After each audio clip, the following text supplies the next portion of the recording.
Now, from WBRZ News 2, this is Tune In. Good morning and thanks for tuning in on this Thursday, June 11th. I'm Kylie Dixon. John Pastrick is enjoying some time off. We begin with the final day for state lawmakers to get work done at the Capitol. The budget is still a hot topic after 2 months. Governor Jindal is threatening to veto certain bills unless legislators can find money to offset the increase. The state has more than $1 billion gap to fill. Time is running out in the regular session, which ends tonight at 6. We'll have more on the budget debate coming up. Another big story, the search for 2 escaped prisoners out of upstate New York has expanded. Officials are now looking in neighboring state Vermont for David Sweat and Richard Mack. The 2 escaped 6 days ago by cutting their way out of the Clinton Correctional Facility. Investigators are trying to figure out who gave them power tools. Police are focusing on a training supervisor at the prison tailor shop. Let's check in with meteorologist Josh Eachus. Josh, a little rain yesterday afternoon, a little thunder, but nothing severe, anything like that. Yeah, we saw a lot of lightning, and it was mainly just west of Baton Rouge, pretty much falling into that 40% category yesterday. All of that happened west of town. Today, we're going to ramp the coverage up a little bit. Thank you, Josh. We continue at the Capitol with the final 12 hours of the legislative session. The biggest issue on this final day, the budget, and it's expected to be a showdown. News 2's Rebecca Buchanan is live from the Capitol with more. Hey, Rebecca, good morning. So what is the biggest challenge for legislators in these last hours? Hey, good morning. Well, as we know, the Senate did set forth a budget, but then the House rejected it. So in these last final hours behind closed doors, the conference committee is making some final decisions. The biggest question on the table is, will the governor get the tax breaks that he wants, or will the House come up with some kind of compromise that he can agree to? Altogether, lawmakers have raised around $800 million in revenue. That money should avoid any cuts to state colleges and health care for the poor. But if Governor Jindal does not get those breaks that he wanted, specifically the SAVE Act for higher education, he has threatened a veto. Then political analysts say all bets are off. So you're talking about absolute total chaos if that happens, because no one knows whether the legislature really has the will to override the governor on these vetoes that he might make. And what happens in the meantime anyway? The government runs out of money. And analysts say that a veto at this point would be devastating, because it would be the 21st of next month before a veto session could actually be convened, and that's almost a month into the next fiscal year. Live from the Capitol, Rebecca Buchanan, keeping you up to date on the budget issues. We will be back in just a little bit. Kylie, back to you. Thank you, Rebecca. We appreciate it. Also, looking ahead, the 2 finalists vying to lead Southern University will be on campus today trying to draw support. Ray Belton on the left and Ivory Toldson are the last 2 standing out of 6. Today, listening sessions will be held on campus for several groups. The first for staff, beginning at 10 a.m. The person selected will take over for outgoing President Ronald Mason and will also be named Chancellor of the Baton Rouge campus. On the crime beat, a new murder case opened in Baton Rouge. 23-year-old Anthony Johnson was shot to death last night while sitting on a porch in the 1800 block of Plank Road near I-110. People who knew him say it was his grandmother's house. Family members are speaking out, saying violence is not the answer to solving problems. Please stop the violence. It's better resolutions to fighting, shooting, killing. Please stop. Please. It don't resolve anything. You still have the anger built up when that person is dead. So please stop. The investigation into Johnson's murder is ongoing. Police don't have any suspects or a possible motive at this point. Arrests have been made in Ascension Parish into a year-old murder case. I just wanted somebody to come forward, you know what I'm saying? And that's exactly what the sheriff says happened in the case of 15-year-old Brandon Augusta. But he didn't say who. The Donaldsonville teen was beat to death last August. His body found behind a levee. The sheriff says synthetic drugs played a role in his killing. 4 people were arrested, including 2 minors. Some of the suspects arrested have lengthy arrest records. Marcus Esther was arrested 21 times, and one of the minors 53 times. The juveniles were brought back to Ascension Parish from Monroe. And once again, it points to the heinous nature of why it's bad. It wasn't a homicide enough. Wasn't blunt trauma enough. Wasn't that enough? But when you talk about these kinds of gangsters and these kinds of habitual criminals, young. One of these habitual criminals, one of these has been arrested 53 times. It just go to show you how your kids can just be in the community and run up with people and say that's your friends. I didn't even know them. I didn't even know them guys. The district attorney's office is filing paperwork to charge the 2 juveniles as adults. If and when they're charged, their names will be released. Lawyers for Albert Woodfox are fighting to get him out of Angola. On Monday, a federal judge ordered Woodfox to be released after 40 years locked up, but the state blocked it, winning an emergency stay. Woodfox is one of 3 accused of killing a guard back in 1972, but his 2 convictions were overturned. The state wants to try him again. One person is behind bars this morning, accused of setting an apartment building on fire, displacing more than a dozen people. The fire broke out in Sherwood Meadows near I-12 in Sherwood. It took crews nearly an hour to control the blaze. No one was hurt, but 4 units burned and 14 people are now without a home. Fire officials say after interviewing witnesses, a man was taken into custody and charged. Residents say the fire also appeared suspicious to them. Might have went in and out, in the came out. Then next thing we know, the people apartment was on fire. Did you hear the boom? It was too fast. Yes. Somebody had to burn it down because then it just ain't gonna burn for no reason. I'm just saying. I think it's sad that somebody would even consider to do something like this and make people homeless. The Red Cross is assisting those people displaced by the fire. An hour debate at the Metro Council ended with a no when it comes to body cameras for police in Baton Rouge. It's an issue that's been put off twice over the past month. Members even changed the deadline from January to December of next year to get the cameras, but it was still voted down. The entire council and the police chief want body cameras, but some council members are worried about how to pay for them. Others say it's not about the money. I want my baby to be able to go to school, get educated, get a good job, and make it home alive. And if the police officers got to have a doggone body camera on their selves to make that happen, I don't care how much money it costs, to be honest with you. If we can build buildings, we can build roads, we can build bridges, we can save some lives. Now, whatever it takes to do that, that's my vote, that's my stance, and I'm going to stand on that till Jesus comes. The police department is getting 100 body cameras through a grant, and Chief Carl Dabney says they should have them within the next month. Customer service is what the incoming superintendent of East Baton Rouge Parish is focusing on. That's why Warren Drake is emphasizing. We've got to own our schools, and we've got to be customer friendly to the people of East Baton Rouge Parish. Who are our customers? Our students, their parents, and every citizen of East Baton Rouge Parish. So this is what we need to do. We need to take back our schools and make sure that the public understands. We think they're important. We know they're important. We're going to take care of them and do what we have to do. Drake wants to focus on instruction and give principals the ability to run their schools. He officially replaces Bernard Taylor on July 1st, but is serving as a paid consultant until then. Still to come on this Thursday, how businesses in North Louisiana are stepping up to help flood victims as the Red River continues to cause problems. And find out why LSU fans aren't the only ones happy to see the baseball team in the College World Series. The latest from Omaha coming up. Time now is at 5:10, 72 degrees. We'll be back. More traffic and weather is up in 10 minutes with your 7-day forecast included. Now back over to Kylie with Money News. Thank you, Josh. Small businesses are coming to the aid of flood victims in North Louisiana. People from bars and gyms are donating items to the people affected by the cresting Red River. The river has swallowed some yards and put some houses underwater. One storage company is donating free space for people to lock up their possessions and keep them dry. The Red River currently sits just above 37 feet. We just felt like it was the right thing to do. I mean, good grief. It's we're all in this together, and it's it's the same community, same folks. We work and play with all these people. Parishes are still trying to assess all of the damage. A spokesman in Bossier Parish says 2 or 3 dozen houses are flooded and 2,000 farm animals have been moved to higher ground. Louisiana's economy grew last year, but not as much as the country as a whole. New figures show Louisiana's economy grew by 1.9% and was 19th among states for growth. The nation grew by 2.2%. Oil refineries and chemical makers boomed, but oil and gas drilling shrank.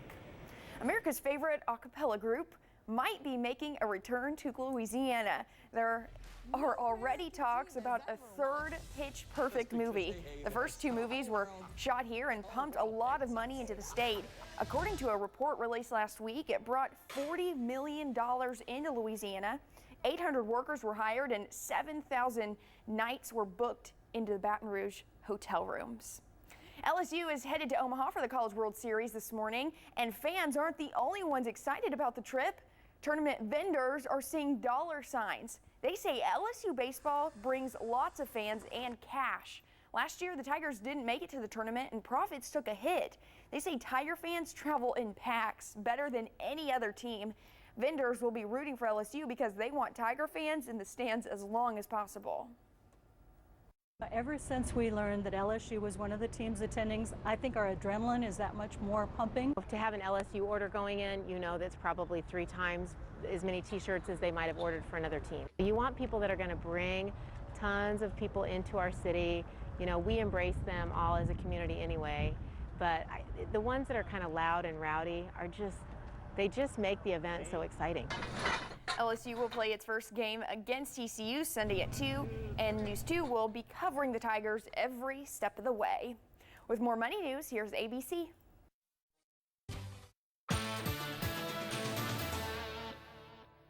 A look at your weather headlines on this Thursday morning. We're going to get that weather acting back up again with more showers and thunderstorms expected today, more so than yesterday. More traffic and weather at the bottom of the hour. Now more from Kylie at the desk. Thank you, Josh. We continue with the hunt for 2 escaped murderers. It's the 6th day and the search is expanding outside of New York, but officials are still hopeful the 2 men may still be just outside of the prison. Andrew Spencer has the latest. In the community outside the Clinton Correctional Facility, police retraced their steps to make sure they didn't miss anything in the search for Richard Matt and David Sweat. There's been so much speculation, and one minute we think they're still here in Denimore, the next minute we think they're in Willsboro. They have no idea where they are. I don't think they got a clue. There have been reported sightings of the 2 escaped killers, but police have not been able to verify them. We've received more than 500 leads, and we're thoroughly investigating each and every one. New York State Police say they're searching behind every tree and under every rock for the 2 men. Flyers are even being handed out in Vermont. We have information that suggests that they thought that New York was going to be hot, Vermont would be cooler in terms of law enforcement, and that a camp in Vermont might be a better place to be than New York.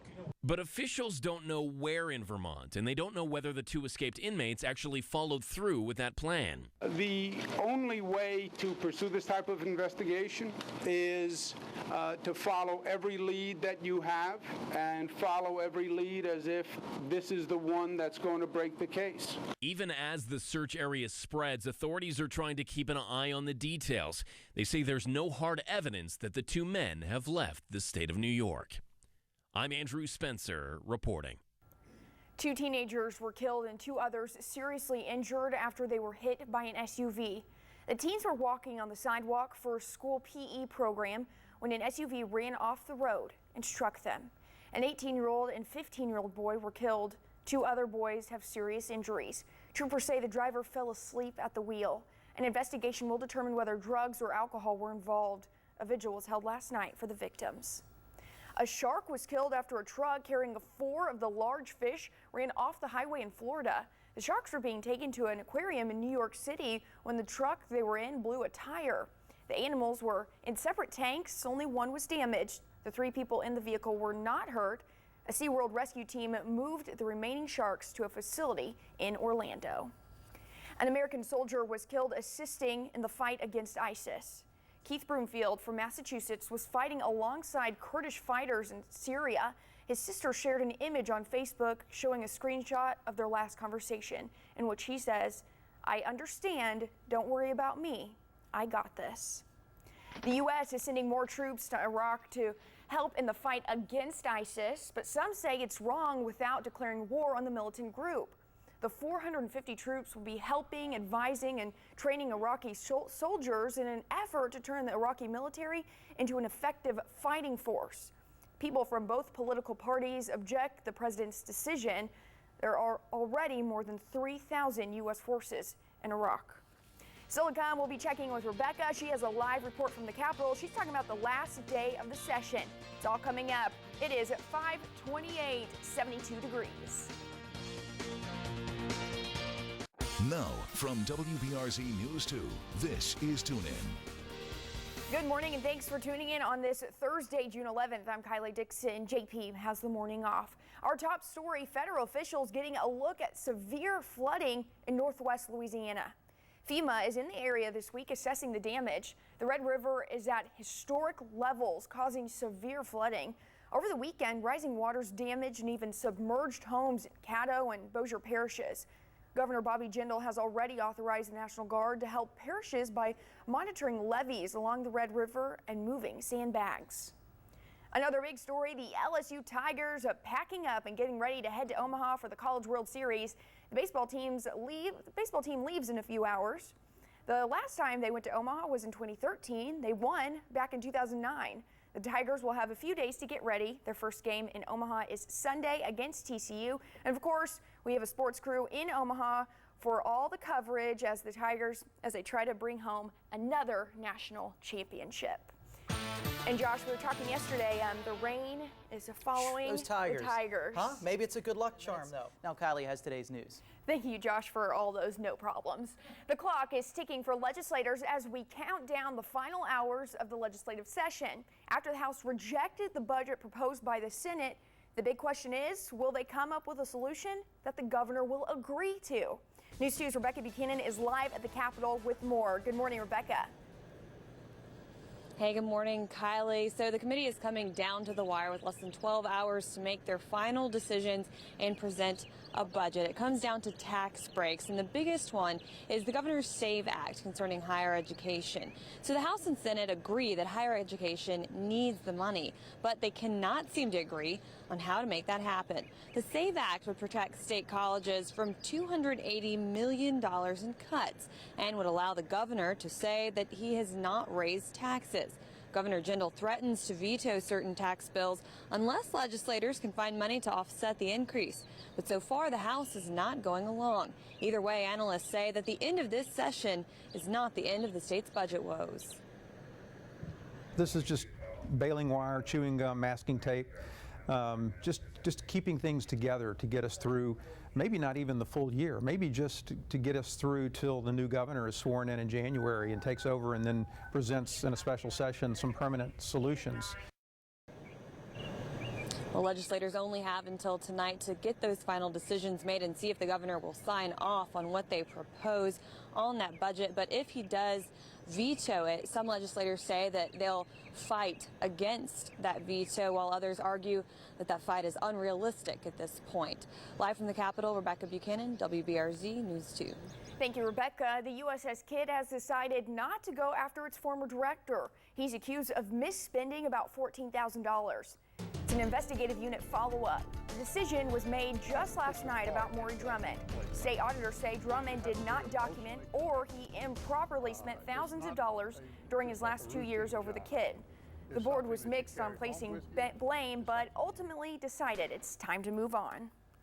It would cost us more money to try to seek $13,500 than we would not benefit from it. So I think moving forward now, we're just looking to get the public trust in us that we're doing what we're supposed to do with the money that they give us. The Kidd was in massive debt for a while, but is now financially stable. The state credits the new director and management rules for the turnaround. In New Orleans, an investigation is ongoing after a truck fell out of a parking garage in the Central Business District. The driver died. The pickup crashed through a steel cable barrier and glass window from at least 5 stories up. It landed upside down on the street below. Construction workers say they tried to free the man from the crushed vehicle but were unable to. Luckily, no one on the ground was injured. A Lafayette woman who died back in April may be the 7th victim of a faulty car airbag. A federal lawsuit was filed this week by the family. The lawsuit says shrapnel from the airbag hit her after her car smashed into a utility pole. The airbag was made by Takata, the same company that recalled about 34 million vehicles in the U.S. A Baton Rouge mother is speaking out after her child was left in a hot van and died. 22-month-old Angel Green was left in the van for hours after daycare workers forgot about her. Police say the daycare owner and an employee lied about what happened. The owner, Sheila Newman, shouldn't have been running the facility in the first place. Her license was revoked more than a year ago. The child's mom, Joy Green, says she had no idea that that was the case, and she wants to make sure no other kids suffer the same fate. I never thought that when I dropped Angel off on my way to work Friday that it would be my last time seeing my child. It's important to just have a relationship, some type of relationship with the person that you even leaving your child with, and ask questions, pop up, and just check. The 2 women charged in Green's death are out of jail on bond. New this morning, deputies in East Baton Rouge connected a man to a burglary that happened last month. The man was involved in a police chase 2 days ago. The pursuit went from the city of Central into Livingston Parish. Deputies say the driver of this hatchback got busted stealing a TV from the Walmart. He got into a deputy's cruiser and tried to escape. They say it's the same guy in this video, stealing a dirt bike out of a truck bed and stuffing it into the trunk of his car. Donald Shirley was arrested and faces theft, drug, and other charges. Deputies say he threw a bag of heroin out of the window while they were chasing him. Coming up when Tune In continues, an eye-catching billboard in New Orleans will explain its connection to Louisiana's governor's race and why some say it really doesn't mean anything. And the Tigers hit the road to Omaha today for the College World Series with a new mindset. All the details coming up. It is 5:38, 72 degrees. We'll be back.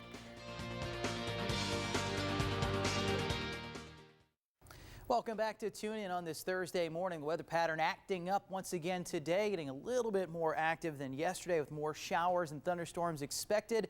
The busiest day over the next several should come tomorrow. That's traffic and weather for now. Speaking of the LSU Tigers and their road to the College World Series, let's get to Kylie in sports. All right, the LSU baseball team is headed to Omaha today with a different attitude, and more Tigers are headed to the big leagues after the College World Series. Here's Seth Lewis with your sports.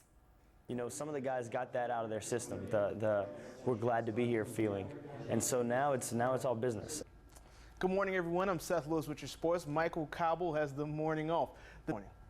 Thank you, Seth. Looking forward to that. We'll still come more news, weather, and traffic. But first, let's take a moment to salute America. Here's today's pledge with Zachary Breck Park.